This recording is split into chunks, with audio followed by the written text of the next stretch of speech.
как я стал участником фестиваля «Алые паруса» в Питере и выступил на одной сцене с группой «Сплин», певицей Нюшей, Иваном Ургантом и многими другими перед 90-тысячной аудиторией. За кулисы на «Алые паруса» 2015.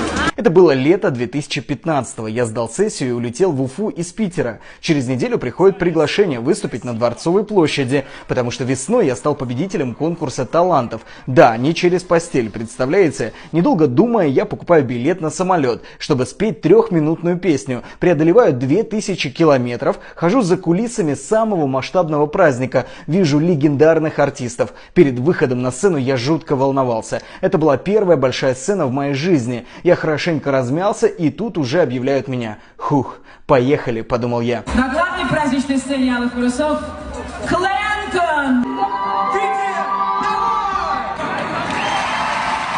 У меня была мечта, и она исполнилась. После этого